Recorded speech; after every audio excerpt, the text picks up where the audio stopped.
Assalamualaikum warahmatullahi wabarakatuh. Alhamdulillahirabbil alamin wassalatu wassalamu ala asyrafil anbiya'i wal mursalin wa ala alihi wa sahbihi ajma'in. Radina billahi rabba wa bil islami dina wa bi Muhammadin sallallahu alaihi wa sallama nabiyyan wa rasulah. Ibadallah wa ima Allah, muslimin dan muslimat yang diberkati, dirahmati, dikasihi, dikasihani, diampuni oleh Allah Subhanahu wa taala. Saya mulakan pada kali ini seperti mana biasa, kita berdoa dahulu moga program kita, hidup kita, dunia akhirat kita diberkatkan oleh Allah Subhanahu wa taala. Bismillahirrahmanirrahim. Alhamdulillahirabbil alamin wassalatu wassalam ala asyrafil anbiya'i wal mursalin wa ala alihi wa sahbihi ajma'in. Allahumma inna nas'aluka mujibati rahmatik wa azaima maghfiratik wassalamata min kulli ithmin wal ghanimata min kulli birrin wal fawza bil jannati wan najata minan nar. Allahumma inna nas'aluka min khairi ma sa'alaka minhu nabiyyuka Muhammadun sallallahu alaihi wasallam wa na'udzu bika min syarri ma sta'aza minhu nabiyyuka Muhammadun sallallahu alaihi wasallam wa antal musta'an wa 'alaikal balagh wa la haula wa la quwwata illa billah.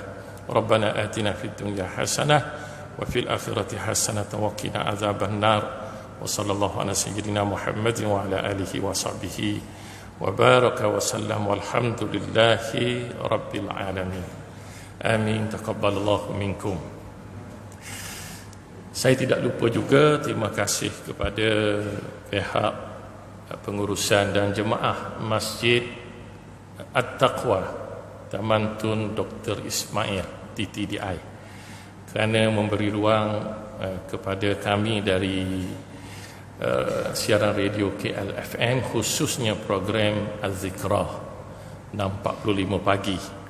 Alhamdulillah, mudah-mudahan dengan jalan ataupun lorong bantuan yang diberi memenuhi hajat kami untuk menyampaikan dakwah melalui masjid ini, seterusnya siaran di Facebook, termasuk juga siaran di radio. Mudah-mudahan dengan sempurnanya hajat kami dengan bantuan oleh pihak masjid, maka Allah juga akan permudahkan segala hajat bagi pihak pengurusan dan juga jemaah masjid ini. Kerana itu janji Rasulullah sallallahu alaihi wasallam. Kita hidup memang tak boleh lari dah. Kita kena dengar Allah, dengar Nabi kita Nabi Muhammad sallallahu alaihi wasallam. Orang lain berjanji barangkali benar, barangkali tak benar. Tapi bila janji Allah, janji Rasulullah sallallahu alaihi wasallam, maka dia pasti betul. Pasti benar, pasti berlaku. Bila kita jangan tanyalah hasil yang kita akan dapat, tapi kita akan dapat. Rasulullah kata, man kana fi hajati akhihi kana Allahu fi hajatihi. Siapa yang memenuhi hajat kemahuan saudaranya, Allah akan penuhi hajat dia. Kita tak tahu hajat kita bila Allah akan tunaikan. Kalau kita masih ingat ya, kita baru saja lepas dari maskah, walaupun masih lagi ada yang menggunakan maskah was-was, takut masih dengan keadaan yang ada sekarang, susulan. Apapun kita tengok, walaupun hidup kita barangkali pernah senang, barangkali pernah senang untuk tempoh yang agak lama, tiba-tiba datang 2 tahun, ada yang sangat terkesan, ada yang hilang kerja, ada yang hilang pendapatan, kesannya sampai ada yang bercerai, ada yang berkelahi, tak bercerai pun berkelahi, suami isteri berkelahi, adik-beradik pasal nak pinjam duit. Itu contoh Nampak, ujian Allah itu kita tak tahu bila berlaku. 2 tahun hampir, sekitar itu 2 tahun cerita COVID-19. Tapi barangkali jemaah kita, termasuk diri saya, alhamdulillah selamat dari perkara ujian yang berat seperti itu. Tak adalah sampai tak ada pendapatan, tak boleh nak makan, kurang itu kurang ini, cuma kurang tak boleh jalan je orang kata. Nak bersiar tak boleh, nak balik kampung tak boleh, nak raya kat kampung pun tak boleh. Jadi yang penting, barangkali kita tak kena bala tersebut disebabkan dulu yang kita tak tahu bila kita pernah memenuhi hajat dan keperluan ada hamba Allah yang susah. Ada orang susah, kita bantu. Maka Allah melihat, Allah simpan saham kita tersebut. Hak di akhirat tidak terbatal kerana kita bersyukur. Wa man yurid sawabad dunya nu'tihi minha wa man yurid sawabal akhirati nu'tihi minha wa sanajzi syakirin. Allah beritahu, siapa yang pilih nak dapat balasan ataupun pahala dunia, kami akan bagi, kata Allah. Siapa yang nak akhirat pun kami akan bagi. Tapi Allah kata, Allah sebut dalam Quran, wasanajzi syakirin, kami akan bagi balasan. Jadi dunia akhirat yang dapat ialah orang yang bersyukur pada Allah. Alhamdulillah. Kita tahulah maksud bersyukur bukan makan seorang-seorang. Bila kita bersyukur, kita pandai share. Jangan kita pandai share dalam Facebook, share dalam WhatsApp sahaja, tapi share apa yang Allah kurniakan pada kita. Baik, kita tinggalkan tentang itu. Topik kita secara mudah, Allahu Akbar, kita nak faham sedikit berkaitan dengan contohi ibadat Rasulullah sallallahu alaihi wasallam. Bagaimana kita nak sebut sebagai contoh? Perkataan contoh ini mudah kita terjemahkan misal ataupun serupa. Apa yang Rasulullah buat begitu serupa kita buat. Apa yang Rasulullah baca serupa kita baca. Apa yang Rasulullah azam, niat, serupa kita berazam. Saya ambil yang mudah dulu, azam. Apa dia yang Rasulullah ajar pada kita? Allahumma inna, contoh saya ambil satu, Allahumma inna nas'aluka ridhaka wal jannah wa na'udzubika min sakhatika wan nar. Allahumma innaka afuwun karimun tuhibbul afwa fa'fu anna. Itu contoh keazaman supaya sentiasa mendapat redha Allah dan syurga Allah. Azam supaya jauh dari kemurkaan Allah, jauh dari neraka Allah, dan azam agar sentiasa mendapat pengampunan dari Allah. Bila Rasulullah ajar, maka kita pun baca, kita sentiasa baca sebagai memberitahu kepada Allah dalam konteks doa. Merupakan salah satu amalan dipanggil ibadat qauliyah. Nanti kita akan bincang, lepas ni kita akan sebut insya-Allah. Yang penting, apa sahaja yang Nabi ajar, kita nak buat benda yang serupa. Kalau boleh dengan kadar yang mampu. Yalah, pasal kita bukan orang Arab. Kadang-kadang ada doa kita tak mampu nak baca dalam bahasa Arab. Sekurang-kurangnya baca bahasa Melayu. Yang penting makna, maksud, impian kita, mengadu kita kepada Allah itu serupa dengan apa yang disebut oleh Nabi, walaupun Nabi sebut dalam bahasa Arab. Kalau boleh hafal dalam bahasa Arab, terbaiklah. Maka saya rasa tak ada pula yang tak boleh hafal. Rabbana atina fid dunya hasanah wa fil akhirati hasanah wa qina azabannar. Saya diberitahu ada salah seorang bekas pemimpin negara kita, bangsa India dan bukan beragama Islam, Hindu. Dia pun tahu perkataan Rabbana atina fid dunya hasanah wa fil akhirati hasanah wa qina azabannar.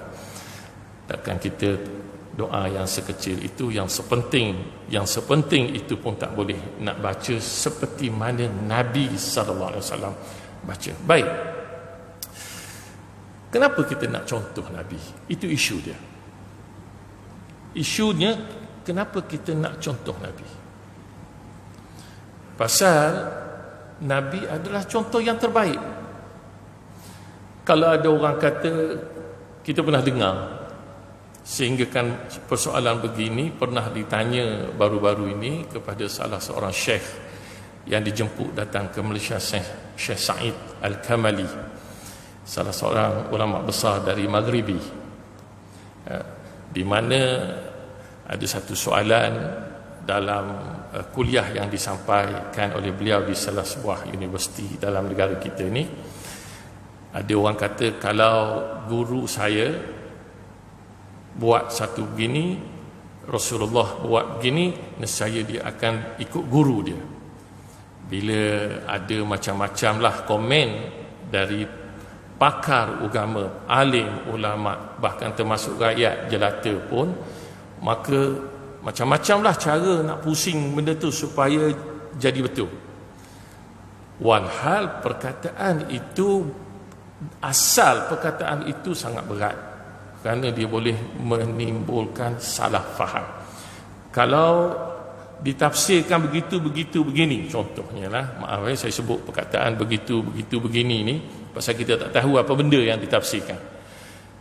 Barangkali dia seorang faham, tapi walaupun kita faham, kita tidak berhak untuk menimbulkan keraguan di dalam masyarakat. Jadi Islam inna dina yusrun, kata Rasulullah. Agama, din ni satu-satu agama, Islam, bukan macam agama lain. Islam ni satu-satunya agama memang mudah. Kenapa dia mudah? Kerana dia terang. Dia terang. Bila kita cakap sesuatu tentang hukum, biar jelas. Kalau halal, halal. Kalau haram, haram. Kalau sah, sah. Kalau batal, batal. Contoh saya sebut. Pernah ingat isu ketika dalam solat Isyak yang berlaku di sebuah masjid. Tuan Imam baca, tertinggal satu ayat dalam Al-Fatihah. Tertinggal satu ayat Al-Fatihah. Tak perlu sebutlah. Ini bukan menjadi aib kepada imam tersebut.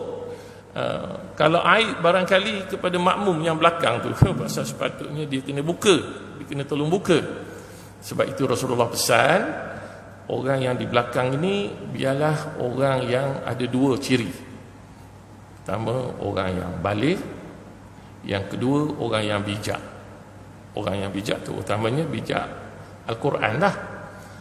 Kerana kalau imam terlupa, baru dia boleh buka. Sebab itu saya pun bila tengok sejadah saya dekat dengan imam, takut juga. Takut imam baca juzuk ke-27, ada mam saya. Baca juzuk ke-27, nasib baik imam baca li'ilafi Quraisyin ilafihim.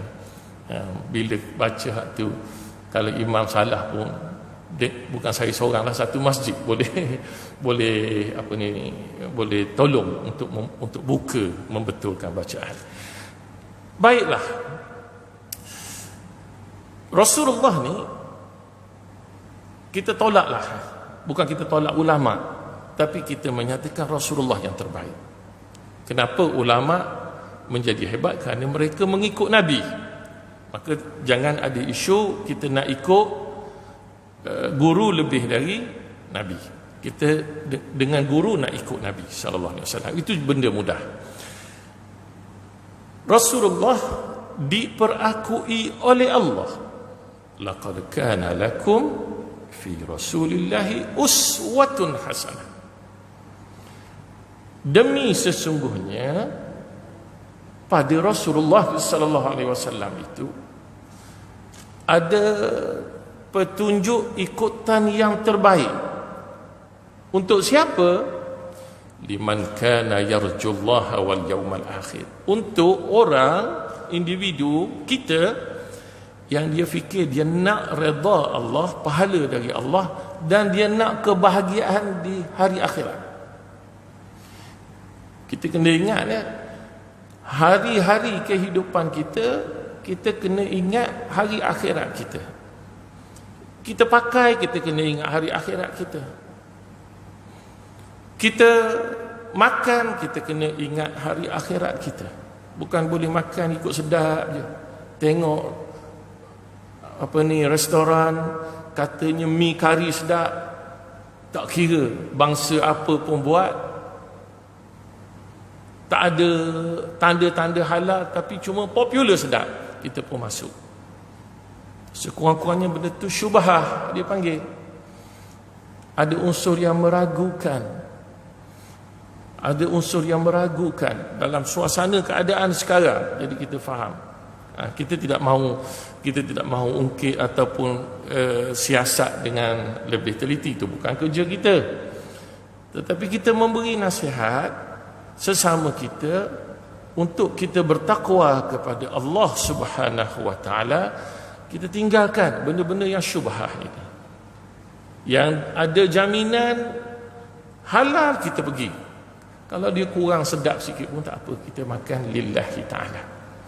Kita nak makan, kita sebut bismillah, nanti kita ungkit lagi.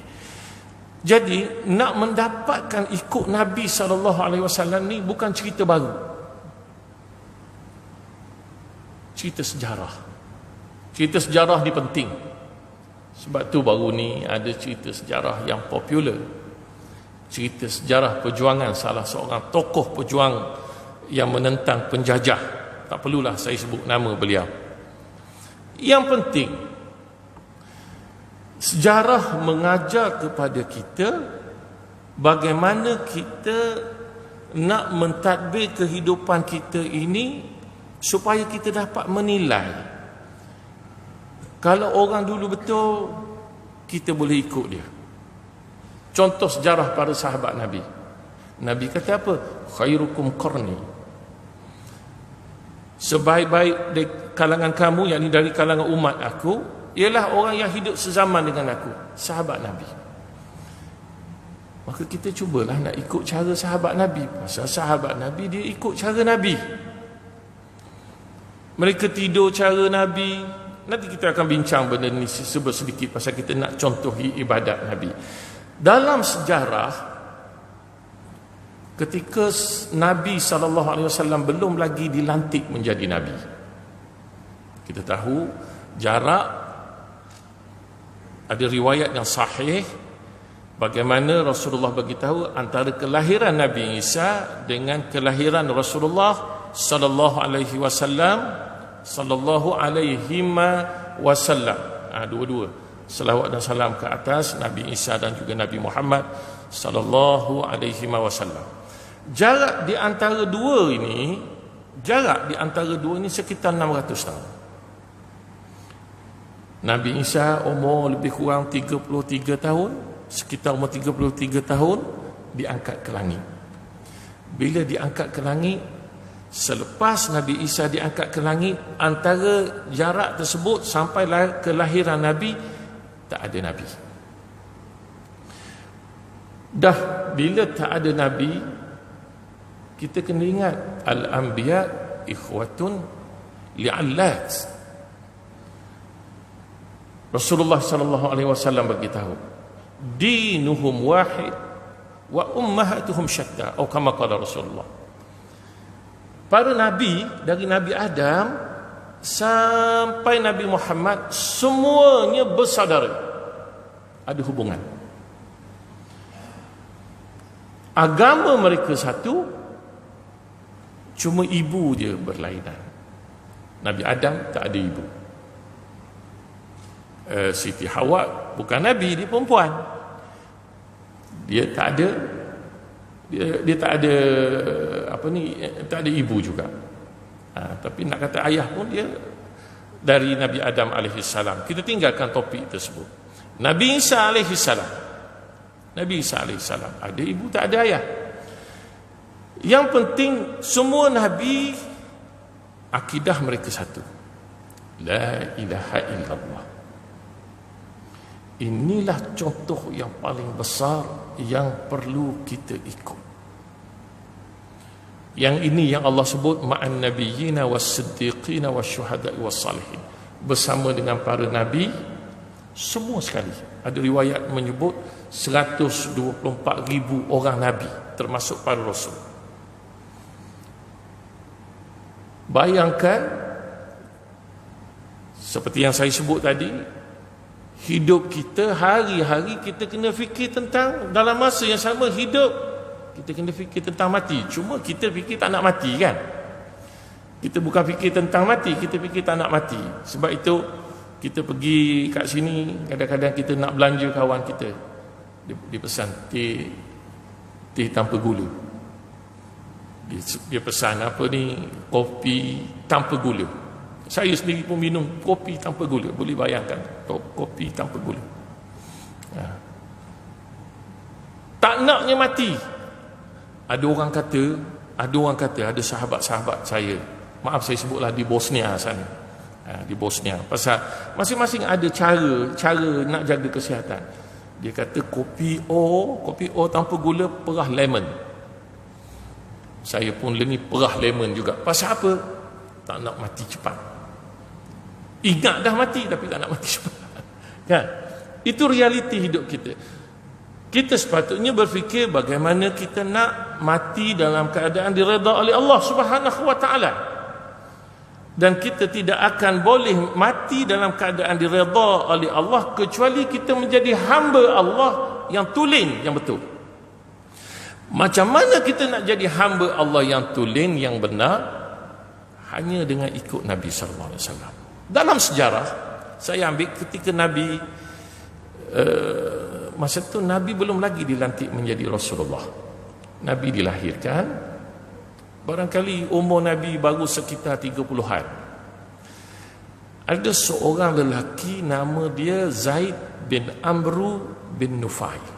Pernah dengar nama ni? Ini sejarah. Zaid bin Amru bin Nufai. Anak dia namanya Sa'id bin Zaid. Anak dia salah seorang dari 10 yang dijamin oleh Rasulullah ahli syurga. Itu anak dia.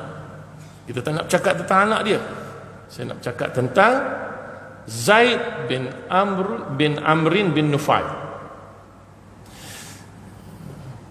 Zaid bin Amr bin Nufai ni seperti mana hidup zaman jahiliyah. Tadi saya sebut dua tempoh. Nabi Isa, katakanlah kalau benar 2022 ini sebagai tarikh tahun miladi Masihi, maka selepas 33 tahun, maknanya tolak 33 tahun sekitar tu, Nabi Isa diangkat, kemudian berlaku kelahiran Nabi. Dalam tempoh itu tak ada wahyu. Walaupun Nabi Isa telah bawa kitab Injil, dan bersama Nabi Isa juga ada kitab Taurat, tapi dua-dua kitab ini sudah dicemari dengan tulisan tangan para rahib. Tak kira Yahudi ke ataupun kalau orang Yahudi dia panggil rabai. Dan disebut oleh para rahib Kristian. Dicemari. Yuharrifunal kalima am mawadhi'i. Bila benda itu berlaku, menyebabkan bukan sekadar menyebabkan berlakunya pembohongan dalam hukum hakam fiqh, lebih besarnya sampai hukum hakam melibatkan ketuhanan. Hak Allah sebagai Tuhan yang Maha Satu dicemari, dikotori dengan syirik, dizalimi dengan syirik. Inna syirka la zulmun azim. Allah sebut syirik, kezaliman yang paling besar. Najis, innamal musyrikuna najasun. Syirik adalah agama yang Allah sebut najis. Kita sebut dalam konteks pengajian agama Islam. Bila berlaku perubahan-perubahan, tetapi dalam masa yang sama di sana ada rahib dan orang Yahudi yang duk bercakap tentang kelahiran Nabi akhir zaman. Orang jahiliah, Abu Jahal, Abu Lahab lah, kalau kita sebut biasa orang jahiliah, hak mudahnya Abu Jahal, Abu Lahab lah. Ada ramai lagi. Kalau tanya mereka tentang Nabi Ibrahim, mereka tahu. Tanya mereka tentang nama Nabi-Nabi, Nabi Nuh, Nabi Sulaiman, Nabi apa, bahkan hak bukan Nabi pun. Kalau tanya tentang Luqman Al-Hakim pun mereka tahu. Sehingga kan dikatakan kata-kata Luqman Al-Hakim digantung di dalam Kaabah antaranya, kerana hikmah yang sangat hebat. Gantung saja, tak ikut pun. Macam kalau saya nak kata macam kan nanti kena marah pula kepada muslimin muslimat. Macam bukan kita lah, bukan kita. Gantung ayat kursi bukan main kat rumah, baca tak pernah sekali pun. Kan? Baca, gantung ayat kursi comel tapi tak pernah baca. Orang Terengganu kata berat nanang ni. Tadi imam kita baca lepas solat, kita kena ingat ayat kursi ni Nabi suruh baca 5 kali. Datuk, 5 kali kena baca. Sekali lagi saya sebut, 5 kali. Pasal apa? Pasal nak masuk syurga. Itu Nabi dah sebut. Itu contoh ni, mudah sangat. Nak masuk syurga, siapa nak masuk syurga? Mudah sangat. Selepas kita tauhid kepada Allah, tinggalkan maksiat, antaranya amalan baca ayat kursi. Lepas kita solat fardu 5 waktu, jangan bangun, Nabi bagi tahu, kecuali baca dulu. Dia tak masuk syurga pasal dia belum mati, Nabi kata begitu. Balasan ini gantung dalam rumah, cantik tak usah buat kira lah. Buat balik dari tu, buat balik dari Uzbekistan, buat balik dari Turkmenistan, macam mana stan lagi buat balik. Hak comel-comel. Allahu Akbar. Baik, kita tinggalkan benda tu.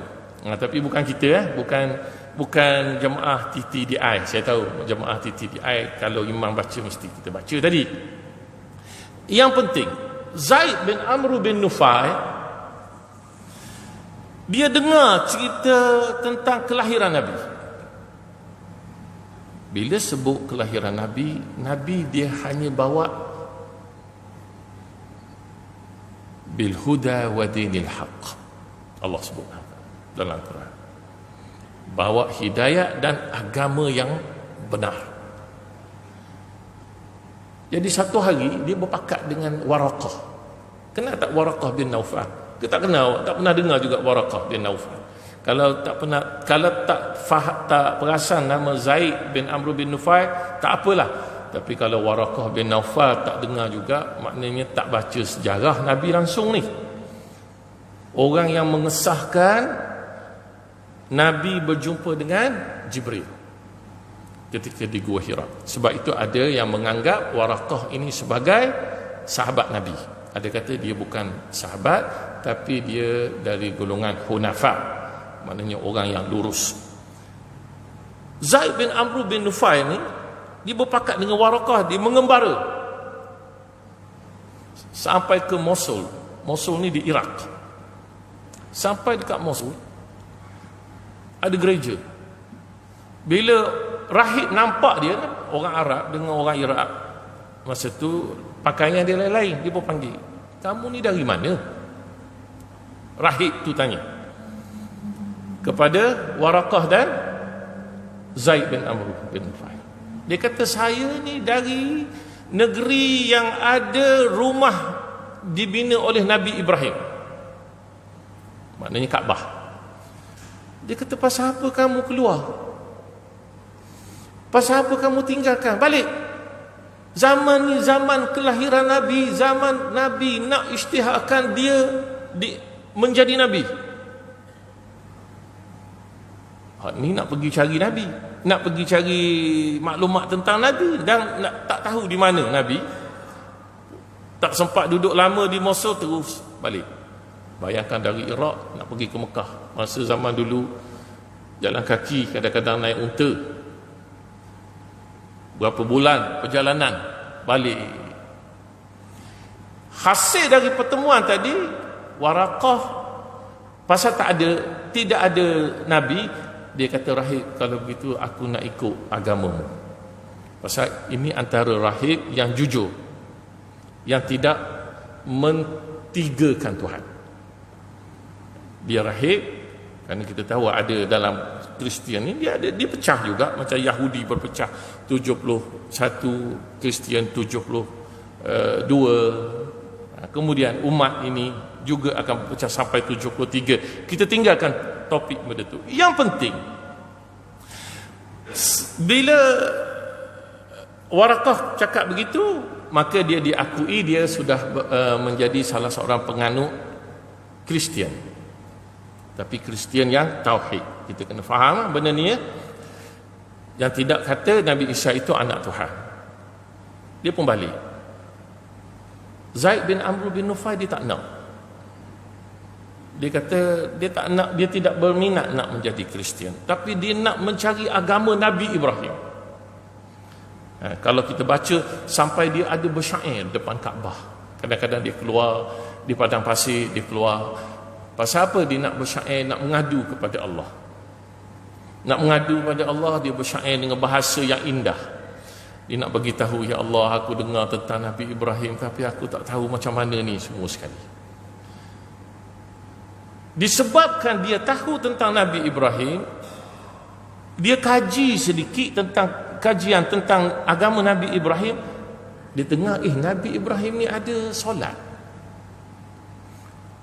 Orang musyrikin sembahyang juga. Allah Subhanahu Wa Taala sebut dalam Al-Quran berkaitan dengan sembahyang orang musyrikin, muslimin muslimat. Kalau kita masih ingat bagaimana Allah sifatkan mereka ini, wa ma kana salatuhum indal baiti illa muka'an wa tasdiyah. Orang musyrikin ni, sekali lagi saya sebut Abu Jahal, Abu Lahab, mudah kafir ni bukan tak sembahyang, tapi sembahyang mereka Allah bagi tahu di depan Kaabah. Kiblat dia Kaabah orang musyrikin yang Mekah, Quraisy. Sembahyang mereka adalah siolan. Sama ada sio dengan mulut ataupun sio dengan serunai, ada cara dia lah. Dan tepuk tangan. Subhanallah. Siolan dan tepuk tangan. Zaid bin Amr bin Nufai ni, dia kata ini bukan solat Nabi Ibrahim. Dia pun keluar. Dia cuba nak sembahyang di depan Kaabah. Cara dia, pasal dia dengar solat Nabi Ibrahim ni, Nabi Ibrahim Islam, makana Ibrahimu Yahudiyan wala Nasraniyan walakin kana hanifan muslima. Serupalah Nabi kita. Wa makana minal musyrikin, bukan orang musyrikin. Cuma dia kata dia tahu Nabi Ibrahim ni ada rukuk, ada sujud. Dia sujud, dia rukuk depan Kaabah. Orang tanya dia buat apa sembahyang, dia kata solat.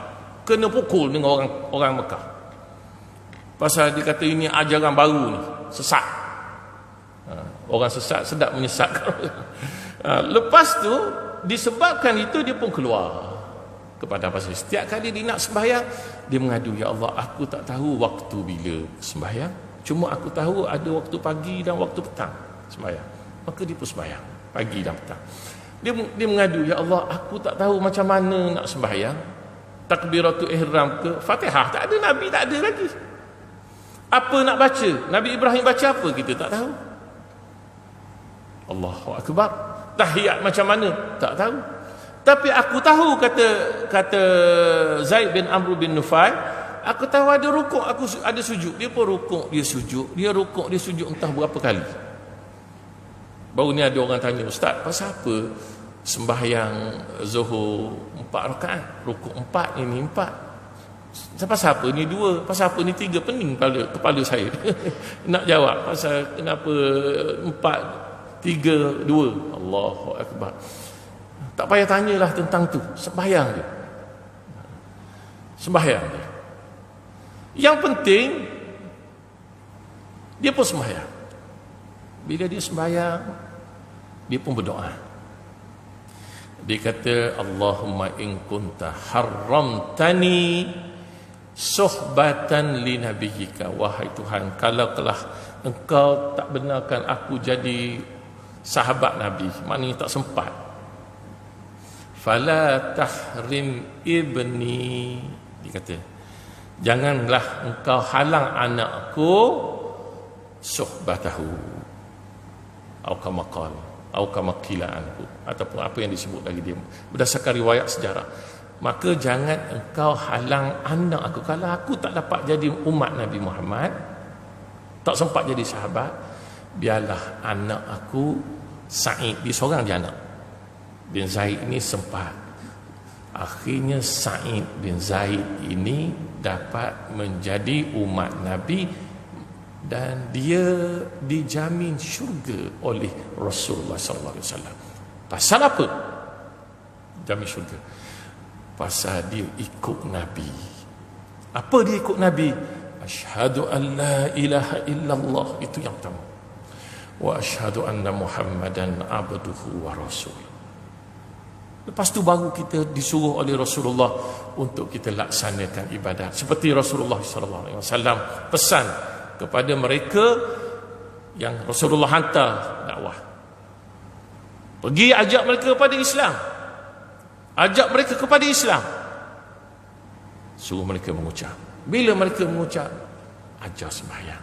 Belajar. Kita kena ikut cara Nabi. Kita jangan cuba tambah-tambah. Saya yang terakhir, yang terakhir pasal dah nak habis waktu ni. Muslimin dan muslimat, saya nak ambil satu benda sahaja yang disunatkan sahaja. Kalau wajib tak usah cerita lah, kita kena ikut Nabi. Hak sunat. Satu hari Barra bin Azib dia datang jumpa Nabi. Ya Rasulullah, macam mana nak mati dalam fitrah? Nak mati bersih, suci bersih dari dosa, dapat masuk syurga dengan mudah. Rasulullah kata, antaranya Rasulullah kata, bila kamu letak kepala kamu atas bantal nak tidur, kamu baca doa ni. Doanya apa dia ya Rasulullah? Nabi pun baca. Dengan molek saya baca. Saya rasa ramai dah tahu. Allahumma aslamtu nafsi ilaik wa wajjahtu wajhi ilaik wa fawwadtu amri ilaik wa alja'tu zahri ilaik raghbatan wa rahbatan ilaik la malja'a wa la manja minka illa ilaik amantu bi kitabika allazi anzalta wa bi nabiyyika allazi arsalta.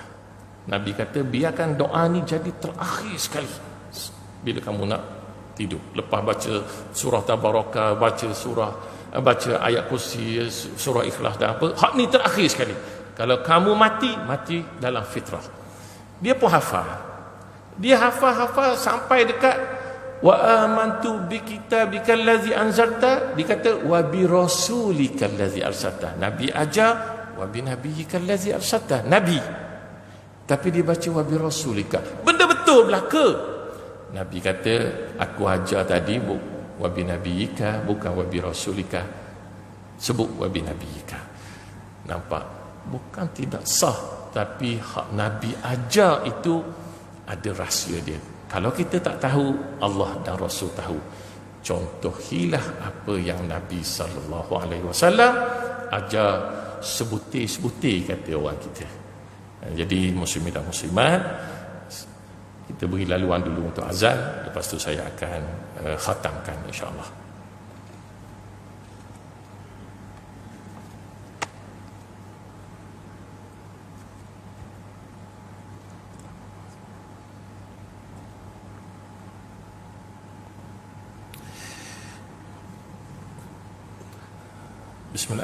Bismillahirrahmanirrahim. Alhamdulillah wassalatu wassalamu ala Rasulillah. Jadi sekadar itu yang mampu saya sebut pada kali ini berkaitan dengan topik kita mencontohi ibadat Nabi sallallahu alaihi wasallam. Sama-sama kita akhiri pertemuan kita ataupun kuliah kita kali ini dengan kita sama-sama berdoa. Bismillahirrahmanirrahim. Alhamdulillahirabbil alamin wassalatu wassalamu ala asyrafil anbiya'i wal mursalin wa ala alihi wa sahbihi ajma'in.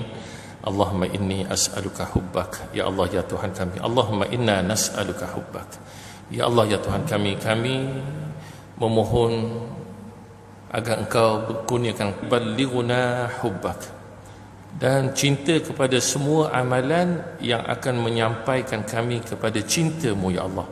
Allahumma ja'al hubbaka ahabba ilayya min nafsi wa ahli wa minal ma'il barid. Ya Allah, ya Tuhan kami, jadikanlah cinta kami kepadamu, ya Allah, lebih dari cinta kami kepada diri kami sendiri, cinta kami kepada ahli keluarga kami, bahkan cinta dan sayang kesukaan kami kepada air yang sejuk yang menyamankan kami. Rabbana atina fid dunya hasanah wa fil akhirati hasanah wa qina adzaban nar. Wa sallallahu ala sayyidina Muhammad wa ala alihi wa sahbihi wa baraka wa sallam. Walhamdulillahirabbil alamin. Amin. Taqabbalallahu minkum.